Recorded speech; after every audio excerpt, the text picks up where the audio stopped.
இப்போ நம்ம இப்படி வந்து டூப்புல்லாம் என்ன, அது வந்து எப்படி அசைன் பண்ணுறோம், வேல்யூஸை எப்படி அசைன் பண்ணுறோம், உள்ளே வந்து போட்டுட்டு எப்படி எடுக்க முடியும் அது அப்படின்னு பார்க்குறோம். அடுத்து வந்து டிக்ஷனரியில் போட்டுட்டு அதை எப்படி எடுக்கிறோன்னு பார்க்கணும். ஸோ ரெண்டுத்துக்கு எப்படி டிஃப்ரென்ஸ், அது எப்படி ஈஸியாக புரிஞ்சிக்கிறது அப்படின்னு பார்க்கலாம். சரியா, என்ன டிஃப்ரென்ஸ் இருந்ததுன்னா எப்படி கம்பேர் பண்ணி படிக்கிறதுன்னு அதுவும் பார்த்துக்கலாம். சரியா, இப்போது என்ன பண்ணலாம், டூப்புள் போடுறோம். இப்போ என்ன போடுறோம், டூப்புள். ஸோ இன்புட்டு என்டர் எனி நம்பர்னு சொல்லிட்டேன். ஸோ என்டர் அப்போ வந்து ஏதோ ஒரு நம்பரை கொடுக்குறோம். என்டர் பின் ஆல் நம்பர்ஸ் ஒன் ஆஃப்டர் அத்தனை கொடுக்குறோம். ஸோ ஐஎன் ரேஞ்சிங் போது உங்களுக்கு தெரியும் டூப்புள்லாம் இப்போ எப்படி இனிஷியல் பண்ண போகணும்னு தெரிஞ்சுக்கணும். ஓகே, டூப்புள்லாம் this ways we have to initialize the tuple. And I N ranging போது இந்த மாதிரி வரும். என் இன்புட்டு என்டர் நம்பருங்கும் போது அப்போ நம்ம ஒவ்வொரு டைமும் வந்து அந்த நம்பரை வாங்கும்போது இன்ட்டுன்னு சொல்லிட்டு அதை இன்ட்டுங்கிற இன்டிஜருங்கிறனால ஏன்னு சொல்லி அசைன் பண்ணுறோம். ஏங்கிறது தான் இப்போ டூப்புள் நம்மளுக்கு. இந்த ஏவை இந்த டீ என்ன இன்ஷியஸ் பண்ணியிருக்கோம், அந்த டீயோட இந்த ஏவையும் நம்ம ஆட் பண்ணுறதுக்கு இந்த நம்ம கமா செப்பரேட்டட் வேல்யூ கொடுத்து அப்படி ஆட் பண்ணுறோம். பிரிண்ட்டு சொல்லலாம், பிரிண்ட்டு வந்துடும். இப்படி ரன் பண்ணி பார்ப்போம். ஓகேவா, இப்போ ரன் பண்ணி பார்த்தா என்ன வருது நம்மளுக்கு,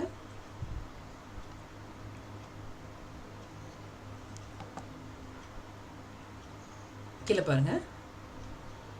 ஸோ என்டர் எனி நம்பர்னு வருது. இப்போ நான் வந்து 4 வேல்யூஸ் ஆட் பண்ணுறேன்னு வச்சுப்போமே, பாருங்கள் எப்படி அழகாக ஆடாது பாருங்கள். 34 கமா. ஓகே, எப்படி மாதிரி இப்போ 86.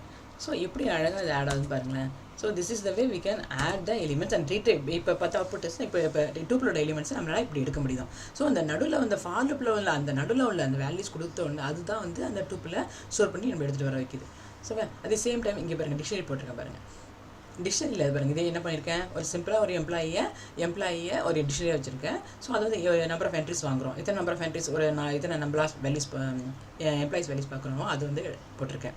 ஸோ இப்போ இன்டிஜர் வாங்குறேன். அப்போ வந்து ஒயில் லூப் யூஸ் பண்ணும்போது நேமையும் சேலரியும் வாங்குகிறேன். இப்போ சேலரி இங்கே பாருங்கள், தான் முக்கியம் இந்த இடத்துல. ஸோ சேலரி வந்து நம்ம நேமில் அசைன் பண்ணுறேன். அசைன் பண்ணும்போது I+1. So print name is equal to நேமுங்கிறது சேலரின்னு சொல்லிடுறேன். இப்போ ரன் பண்ணி பார்ப்போம். ஃபார் ஐங்கும்போது இப்போ கேவோட வேல்யூ வந்து என்ன, நேம் கீ அண்ட் வேல்யூ தானே. ஸோ எம்ப்ளாயி இருக்குது, அப்போ வந்து கேங்கிறது கீயாக இருக்கும், எம்ப்ளாயி ஆஃப் கேங்கும் போது அந்த வேல்யூவாக இருக்கும். ஸோ இதை தான் வந்து நம்ம ரன் பண்ணி பார்க்க போகிறோம். வேல்யூஸ் கொடுக்குறேன்.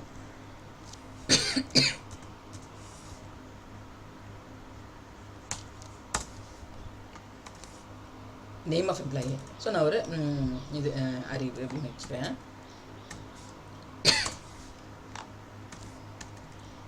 ஓகே, இப்போ அடுத்தது ஜான்.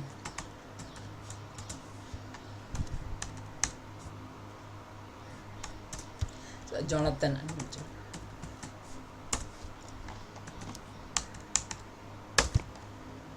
ஸோ பார்த்தீங்கன்னா அறிவு ஜானத்தன் எவ்வளோ அழகாக பிரிண்ட் ஆகுது பார்த்தீங்கன்னா. நேம் சேலரின்னு சொன்னோன்னா நமக்கு அது தனியாக செப்பரேட் பண்ணி காமிச்சிருது.